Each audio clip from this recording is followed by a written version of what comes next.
வணக்கம். நீங்கள் இணைந்து கொள்வது நியூஸ் ஃபர்ஸ்டின் இரவு 8 மணி பிரதான செய்தியுடன். குளோபல் டிவியூடாக சர்வதேசத்தின் பல பாகங்களில் இருந்தும் இணைந்திருக்கும் உங்கள் அனைவரையும் சந்திப்பதில் மிக்க மகிழ்ச்சி. விரிவான செய்திகளுக்கு செல்ல முன்னர் முதலில் இன்றைய தலைப்புச் செய்திகள். இழைக்கப்படாதுள்ள உள்ளூராட்சி மன்றங்களின் பதவிக்காலத்தை மேலும் 6 மாதங்களுக்கு நீடிப்பதாக ஜனாதிபதி அறிவிப்பு. ஜனாதிபதியின் தலைமைத்துவத்தால் 1 வருட காலத்தில் நாட்டில் சமூக கலாச்சார மற்றும் பௌதீக ரீதியில் மாற்றங்கள் ஏற்பட்டுள்ளன. அமைச்சர் சுசில் பிரேமஜயந்த கருத்து.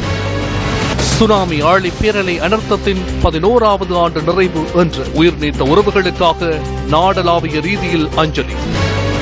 வித்தியாசமான நிலைப்பாடுகளை முன்வைத்து படுதோல்வி அடைந்தவர்களே தமிழ் மக்கள் பேரவையில் முன்னிலை வகிக்கின்றனர். தமிழ் தேசிய கூட்டமைப்பின் ஊடக பேச்சாளர் தெரிவிப்பு.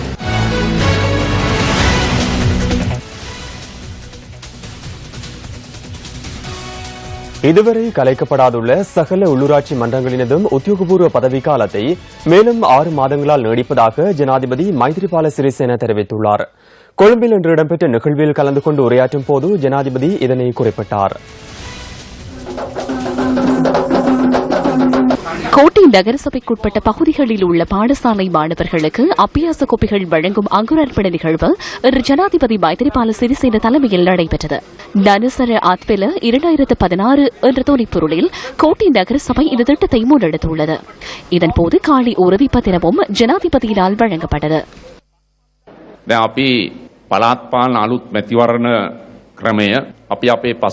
நாங்கள் உள்ளூராட்சி தேர்தலை புதிய முறையில் நடத்துவதற்கான பிரேரணையை கடந்த அரசாங்கத்தின் கீழ் பாராளுமன்றத்தில் நிறைவேற்றினோம். தொகுதிகளின் எல்லை நிர்ணயம் தொடர்பில் சில விமர்சனங்கள் வந்தன, கருத்து மோதல்கள் ஏற்பட்டன. இதன் காரணமாக புதிய அரசாங்கம் இது தொடர்பில் தேவையான சீர்திருத்தங்களை மேற்கொள்வதற்கான தீர்மானங்களை எடுத்தது. இதன் காரணமாக மேன்முறையீட்டை கோரினோம். மேன்முறையீடு செய்யுமாறு உள்ளூராட்சி மன்றங்கள் அமைச்சர் ஃபைசர் முஸ்தபா அறிவித்தார். உள்ளூராட்சி மன்ற தேர்தல் முறையில் காணப்படும் அவசிய சீர்திருத்தங்கள் மேற்கொள்வதற்காக நாங்கள் குழுவினை நியமித்தோம். இதுவரையில் சுமார் 2000 மேன்முறையீடுகள் கிடைக்கப்பெற்றுள்ளன. இந்த 2000 முறையீடுகளை விசாரணை செய்து தொகுதி எல்லை நிர்ணயத்துக்கு அவசியமான சீர்திருத்தங்களை ஓரிரு மாதங்களுக்குள் செய்ய முடியும். இது தொடர்பில் கடந்த வாரம் பிரதமர் ரணில் விக்ரமசிங்கவுடன் கலந்துரையாடி தீர்மானத்துக்கு வந்தோம். இதுவரை கலைக்கப்படாதுள்ள சகல நகர சபைகளினதும் பதவிக்காலத்தினை மேலும் 6 மாதங்களுக்கு நீடிக்க தீர்மானித்தோம்.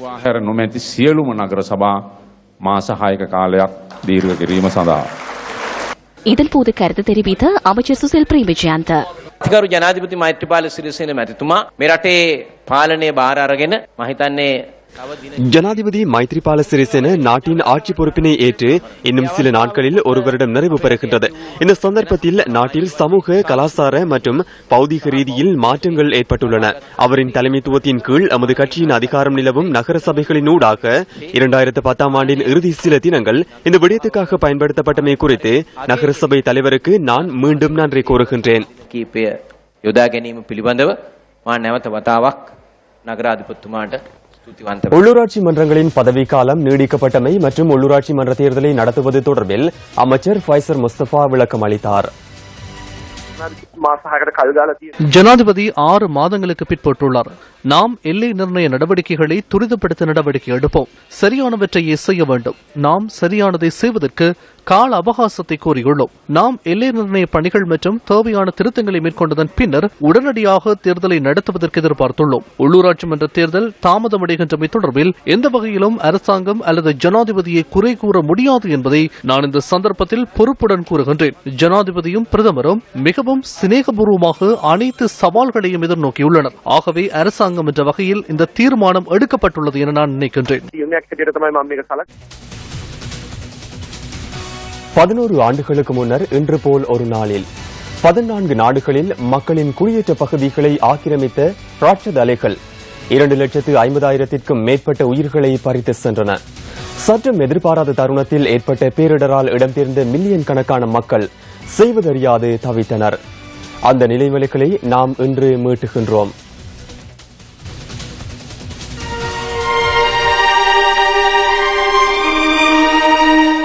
மட்டக்களப்பு மாவட்டத்தின் திருச்செந்தூர், டச்பார், புதுமுகத்துவாரம் மற்றும் நாவலடி போன்ற பகுதிகளில் அமைந்துள்ள சுனாமி நினைவு தூபிகளில் அஞ்சலி செலுத்தும் நிகழ்வு நடைபெற்றது.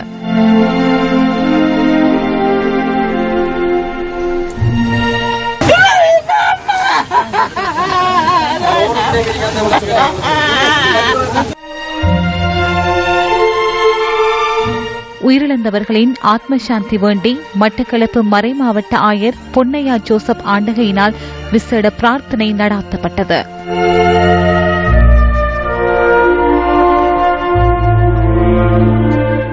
வாழைச்சேனை பாசிக்குடார் கடற்கரையில் சுனாமி நினைவு தினம் உணர்வு பூர்வமாக அனுஷ்டிக்கப்பட்டது.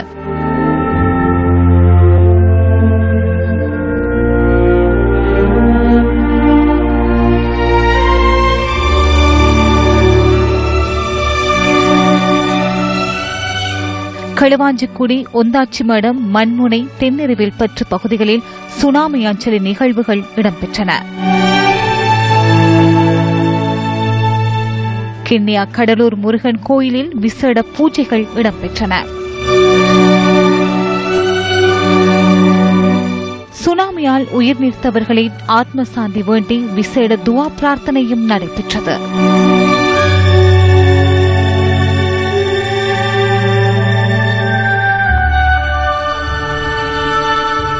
கல்முனை கடற்கரையில் அஞ்சலி நிகழ்வுகள் இடம்பெற்றன.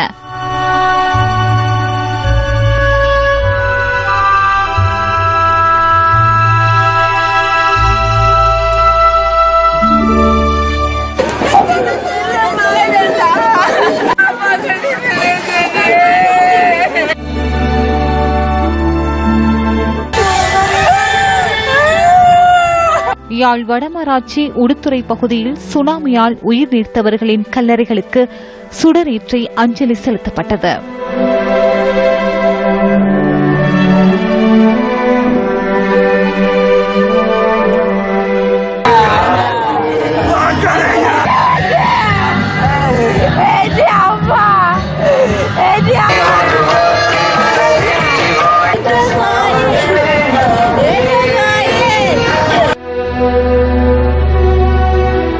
வவுனியா பூந்தோட்டம் பகுதியில் அமைந்துள்ள சுனாமி நினைவு தூபியில் அஞ்சலி செலுத்தும் நிகழ்வு இடம்பெற்றது.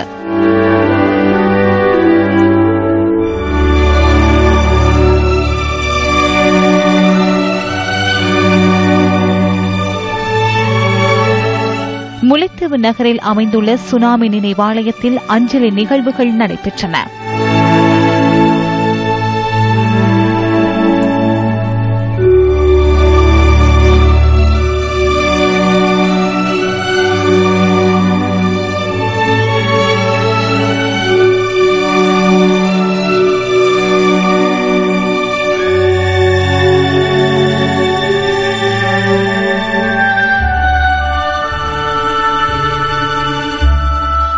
இதேவேளை புதுக்குடியிருப்பு ஐயன் கோயில் பகுதியில் சுனாமியில் உயிர் நீத்தவர்களுக்கான சுனாமி வலயம் அமைப்பதற்கான அடிக்கல் நாட்டும் நிகழ்வு நடைபெற்றது.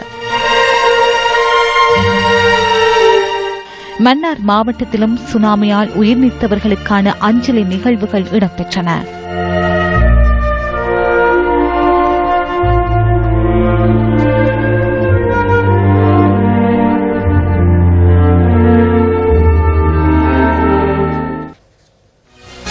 ஆழிப்பேரலை அனர்த்தம் ஏற்பட்டு 11 ஆண்டுகள் பூர்த்தியாகும் இன்றைய தினத்தில் உயிரிழந்த மற்றும் பாதிக்கப்பட்ட மக்களை நினைவு கூர்ந்து MTV MBC ஊடக வலையமைப்பு நியூஸ் போஸ்ட் செய்தியறையில் இருந்து விசேட நேரடி ஒளிபரப்பை முன்னெடுத்தது. சுனாமியால் உயிர் நீத்த மக்களுக்கு நாடளாவிய ரீதியில் இன்று உணர்வுபூர்வமாக அஞ்சலி செலுத்தப்பட்டது. செய்வதற்காக நாம் கடலை தேடி சென்ற காலம் அல்லாமல் கடல் எம்மை தேடி வந்த ஒரு காலமாகத்தான் 2004 ஆண்டு டிசம்பர் 26ஆம் தேதி சுனாமி ஆழிப்பேரலை அனர்த்தம் ஏற்பட்ட அந்த நாள் பதிவாகியிருந்தது. இதன்போது நியூஸ் போஸ்ட் அலுவலக செய்தியாளர்கள் இலங்கை வாழ் மக்களுடன் இணைந்து காலை 9:25 தொடக்கம் 2 நிமிடங்களுக்கு மௌன அஞ்சலி செலுத்தினர். According to individual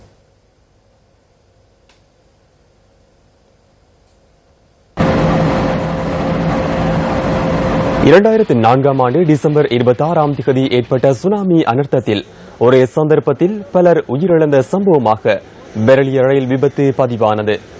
இந்த துயர சம்பவம் இடம்பெற்று 11 ஆண்டுகள் பூர்த்தியாகும் இன்றைய நாளில் விபத்துக்கான 50ஆம் இலக்க ரயில் என்ஜின் அந்த நினைவுகளை மீட்கும் வகையில் பெரலிய பகுதியை சென்றடைந்தது. 2004ஆம் ஆண்டு விபத்து இடம்பெற்ற நேரமான காலை 9:55க்கு இன்று ரயில் குறித்த இடத்தை சென்றடைந்தமை விசேட அம்சமாகும். இதேவேளை சுனாமியினால் பெரெலிய பகுதியில் இடம்பெற்ற ரயில் விபத்தில் உயிரிழந்தவர்கள் மற்றும் ஏனைய பகுதிகளில் சுனாமியால் உயிர் நீத்தவர்களை நினைவு கூர்ந்து இன்று காலை 6:55க்கு கோட்டை ரயில் நிலையத்தில் இருந்து பிரித் பாராயணத்துடன் விசேட ரயில் ஒன்று புறப்பட்டது.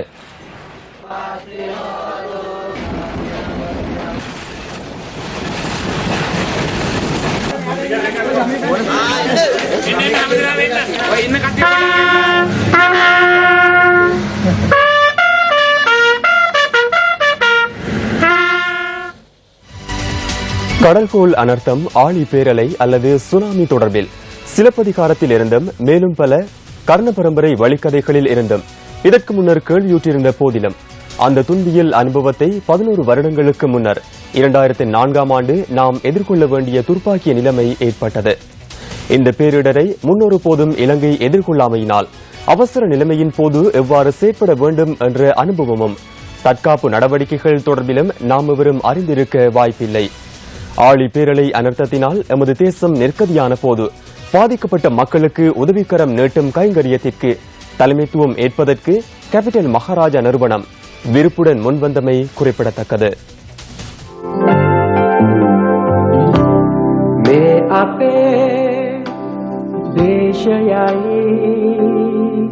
சுனாமி நிவாரண யாத்திரை என்ற பெயரில் முன்னெடுக்கப்பட்ட இந்த செயற்திட்டத்தின் முதல் 2 நாட்களில் பாதிக்கப்பட்ட மக்கள் மற்றும் அவர்களது சொத்துக்களுக்கு ஏற்பட்ட சேதங்கள் தொடர்பில் MTV, MBC அலைவரிசைகள் ஊடாக மக்கள் மத்தியில் விழிப்புணர்வு ஏற்படுத்தப்பட்டது.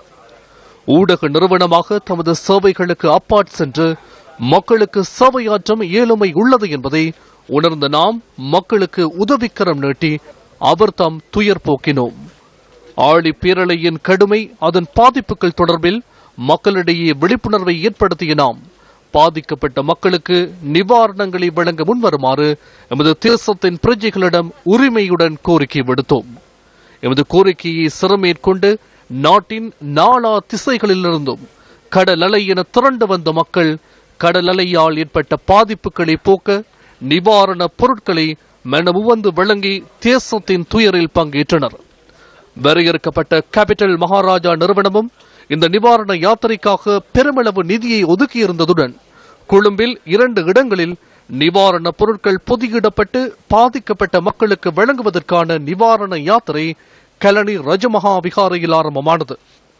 அன்று மக்களின் உதவி மற்றும் அனுசரணையுடன் 50 கொள்கலங்களில் நிவாரண பொருட்கள் சுனாமியால் பாதிக்கப்பட்ட 5 மாவட்டங்களுக்கு கொண்டு சென்று பகிர்ந்தளிக்கப்பட்டன. ஆழி பேரலை அனர்த்தம் ஏற்பட்ட போது இலங்கையின் அப்போதைய ஜனாதிபதி நாட்டில் இருக்கவில்லை. பேரிடரை கேள்வியுற்ற ஜனாதிபதி நாடு திரும்பியதை அடுத்து எமது நிவாரண பணிகள் நிறுத்தப்பட்டன. முப்படையினர், போலீசார், சிவில் அமைப்புகள் என பலரும் நாம் முன்னெடுத்த நிவாரண திட்டத்திற்கு ஒத்துழைப்பை வழங்கிய அதேவேளை சிலர் இடையூறுகளை ஏற்படுத்தவும் முயற்சித்தனர்.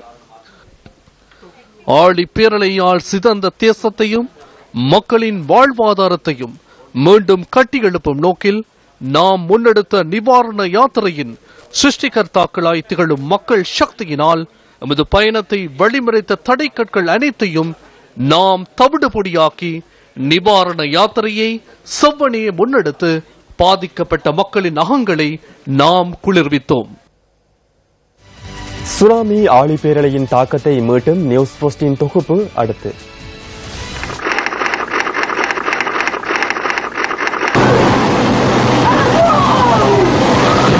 மக்கள் மனங்களிலிருந்து நீங்காத நினைவுகள். ஒரு நிமிடத்தில் உலகையை புரட்டி போட்டது இயற்கையின் சீற்றம். பல உயிர்கள் காவு கொள்ளப்பட்டன. பல கோடி பெறுமதியான சொத்துக்கள் அழிக்கப்பட்டன. சுனாமியின் கோர தாண்டவம் இலங்கை தீவினையும் ஒருமுறை மௌனிக்க வைத்தது.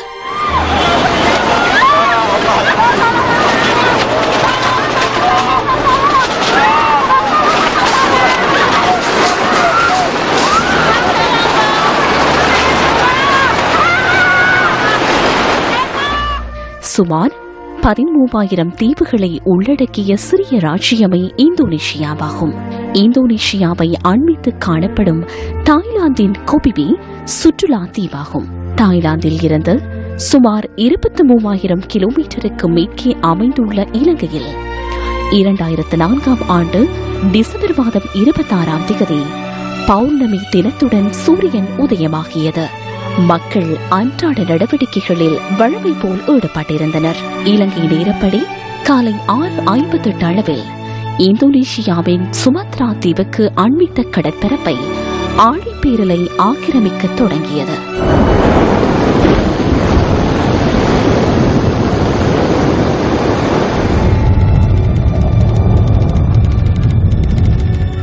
நில அதிர்வு இடம்பெற்ற இடத்தில் இருந்து 1600 கிலோமீட்டர் தொலைவிலேயே இலங்கையின் அமைவிடம் காணப்பட்டது. உடனடியாக இதன் தாக்கம் உணரப்படாத நிலையில் இலங்கையின் கரையோரம் வழமை போன்று ரம்மியமாக காட்சியளித்தது. காலை 7:28 அளவில் நில அதிர்வு இடம்பெற்ற 30 செகண்ட்களில் இந்தோனேஷியாவில் ஆழிப்பேரலை ஊழி கூத்தாடியது.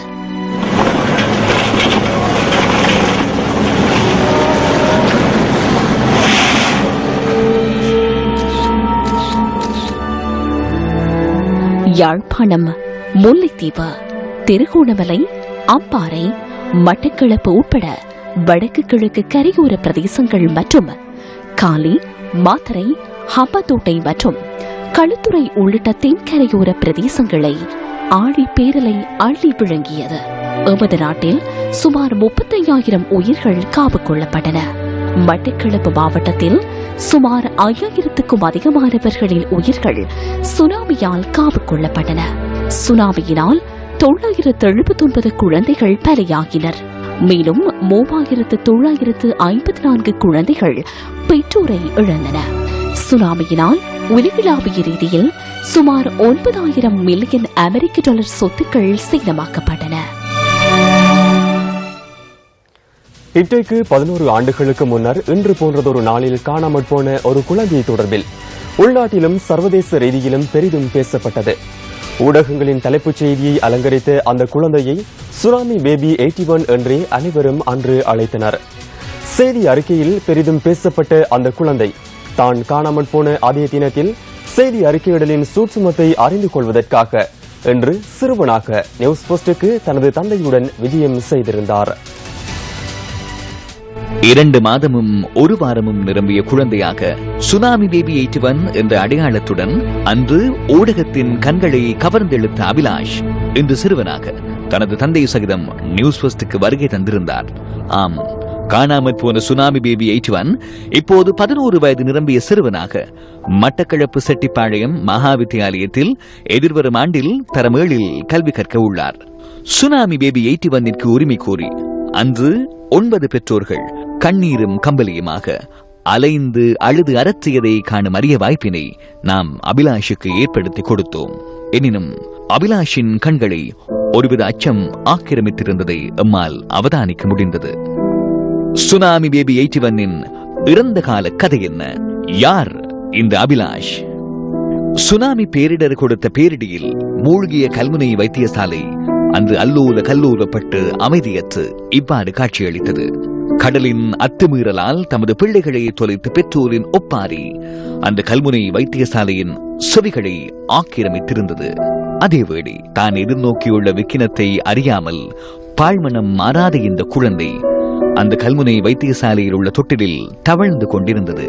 சுனாமி பேபி 81 என்று இந்த பாலகனுக்கு நாமம் சூட்டி பெற்றோரை தேடி கண்டுபிடித்து தனையனை ஒப்படைக்கும் பணியில் வைத்தியசாலை நிர்வாகத்தினர் தீவிரம் காட்டினர். இடியப்ப சிக்கலாய் அழுது சிவந்த கண்களுடன் 9 தாய்மார் கல்முனை வைத்தியசாலைக்கு படையெடுத்து சுனாமி பேபி 81ற்கு உரிமை கோரினர். மண்டையை போட்டுடைத்த வைத்தியசாலை நிர்வாகம் சுனாமி பேபி 81 பெற்றோரை கண்டுபிடிக்கும் கவலையில் ஆழ்ந்தது. கல்முனை நீதவான் நீதிமன்றத்தின் உதவியை வைத்தியசாலை நிர்வாகம் நாடியது. தனது தனையன் இவர் என சுனாமி பேபி 81ற்கு உறுதியாய் உரிமை கோரிய 9 பெற்றோரும் மரபணு பரிசோதனை செய்து உரித்துடைமையை நிரூபிக்குமாறு நீதிமன்றத்தால் பணிக்கப்பட்டனர். 51 நாட்கள் உருண்டோடின. 52வது நாளில் சுனாமி பேபி 81 ஜெயராஜ் ஜுனிதா தம்பதியினரின் குழந்தை அபிலாஷ் என உறுதி செய்யப்பட்டு பெற்றோரின் அன்பு கரங்களில் பிஞ்சு குழந்தை தவழ்ந்தது. அந்த சர்வதேசத்தின் கவனத்தை கவர்ந்தெழுத்து செய்திகளின் தலைப்பை அலங்கரித்த சுனாமி பேபி 81ற்கும் அவரது பெற்றோர்களுக்கும் 2005ஆம் ஆண்டு டாலர் தேசத்தில் நடைபெறும் குட் மார்னிங் அமெரிக்கா நிகழ்ச்சியில் பங்கு பெற்றுவதற்கான அரிய வாய்ப்பு கிட்டியது. லட்சோப லட்சம் மக்களுக்கு அழிவினை ஏற்படுத்திய ஆழிப்பேரலை தந்த அதிர்ஷ்டமாய் 13 நாட்கள் ஜெயராஜ் ஜுனிதா தம்பதியினர் அபிலாஷுடன் அமெரிக்காவில் தங்கியிருந்தனர். ஆழிப்பேரலை அனர்த்தத்தின் தாக்கம் பற்றி தெரிந்தவர்கள் சுனாமி பேபி 81 எனும் பெயரை அறியாமல் இருப்பதற்கு வாய்ப்பில்லை. ஆழிப்பேரலையின் கோர தாண்டவத்தினால் காணாமல் போன ஆயிரக்கணக்கானவர்களில் அபிலாசும் ஒருவர். அந்த வகையில் ஆழிப்பேரலை அனர்த்தத்தின் 11வது வருடாந்த நினைவு தினத்தில் எங்களுடைய நியூஸ் ஃபர்ஸ்டுக்கு வருகை தந்திருக்கும் அபிலாசையும் அவருடைய தந்தையும் நாங்கள் வரவேற்கின்றோம். வணக்கம். அபிலாஸ் காணாம போனப்போ உங்களோட சேர்த்து 9 பெற்றோர்மார் அவருக்கு உரிமை கோரியிருந்தாங்க. அந்த நேரத்துல உங்களுடைய மற்றும் உங்களின் மனைவியின் மனோநிலை எப்படி இருந்தது? நாம் நிறைய பேரண்ட்ஸ் பிள்ளைகளை இழந்தவங்க, அதனால அவங்க உரிமை கோரினதில் நியாயம் இருக்குது. இருந்தும் எங்கட பாபா சட்ட ரீதியாக கிடைக்கணும்ன்றதற்காக தான் நாங்க போராடினதும் சட்ட ரீதியாக கிடைச்சது. மரபணு பரிசோதனைக்கு பிறகு அபிலாஸ் உங்களுடைய குழந்தை அப்படிங்கறதுல எந்த விதமான சந்தேகமும் இல்லைன்னு நீதிமன்றம் அறிவித்து மறுபடியும் அவர் உங்களுடைய கரங்கள்ல ஒப்படைக்கும் போது நீங்க எப்படி உணர்ந்தீங்க? 52 நாளைக்கு பிறகுதான் மரபணு பரிசோதனை பின்பு கிடைச்சவர் அபிலாஷ்.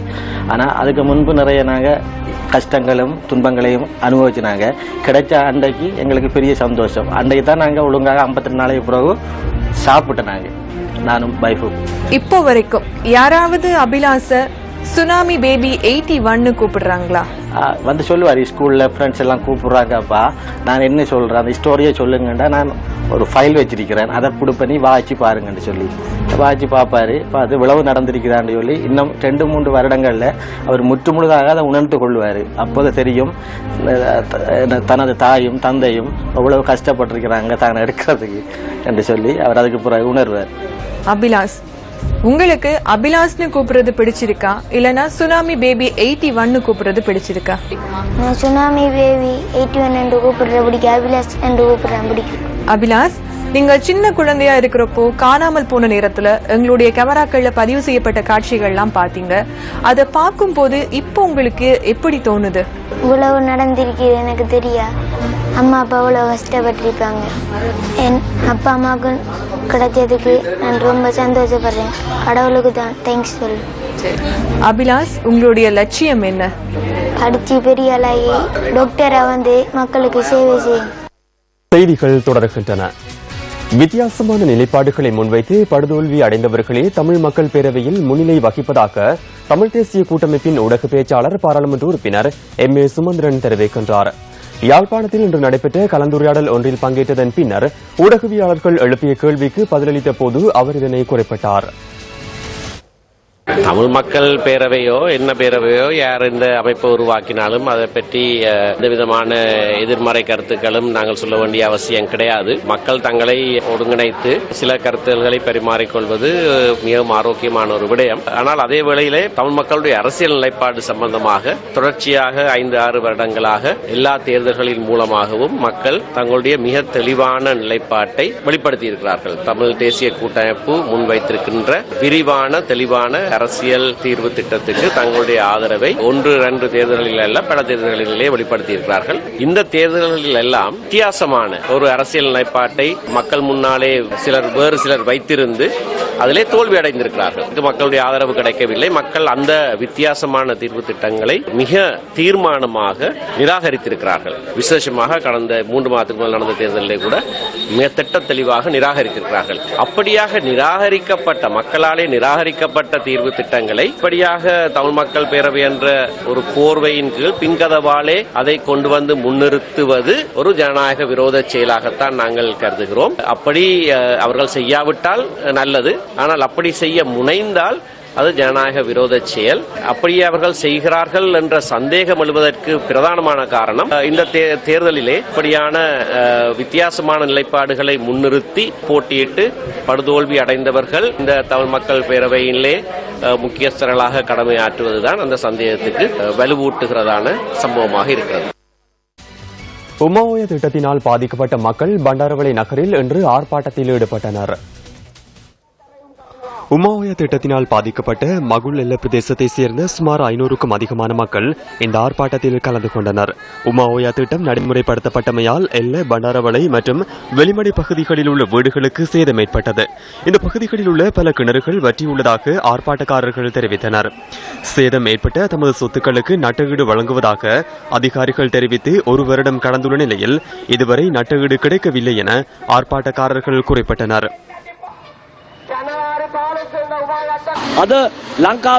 சுனாமியினால் இலங்கை அழிவடைந்தது போல் எமது உவா மாகாணத்திற்கான சுனாமியாக உமாஓயா திட்டம் காணப்படுகின்றது. இந்த சம்பவம் இடம்பெற்று 1 வருடம் நிறைவு பெற்றுவிட்டது. இதுவரை எங்களுக்கு நட்டஈடு கிடைக்கவில்லை. இந்த ஆர்ப்பாட்டத்தில் ஐக்கிய தேசிய கட்சியின் பாராளுமன்ற உறுப்பினர் சமிந்த விஜயஸ்ரீ மற்றும் மக்கள் விடுதலை முன்னணியின் உவா மாகாண சபை உறுப்பினர் சமந்த வித்யாரத்ன ஆகியோர் கலந்து கொண்டனர். 1 வருடம் கடந்துள்ள போதிலும் நட்டஈடு கிடைக்கவில்லை. மகாவலி அமைச்சருடன் கலந்துரையாடினோம். முன்னாள் முதலமைச்சர் ஹரின் பெர்னாண்டோவுடனும் கலந்துரையாடினோம். ஆனால் யாரும் நட்டஈட்டை பெற்றுக் கொடுக்கவில்லை. பிரதமர் வெளிநாட்டு விஜயத்தில் ஈடுபட்டுள்ளார். அவர் நாடு திரும்பியதும் எதிர்வரும் 9ஆம் தேதிக்கு முன்னர் நீங்கள் அவருடன் கலந்துரையாடுவதற்கான நாள் தொடர்பில் உங்களுக்கு அறிவிக்கின்றேன். வாக்குறுதி அளிக்கப்பட்ட பின்னர் ஆர்ப்பாட்டம் கைவிடப்பட்டது.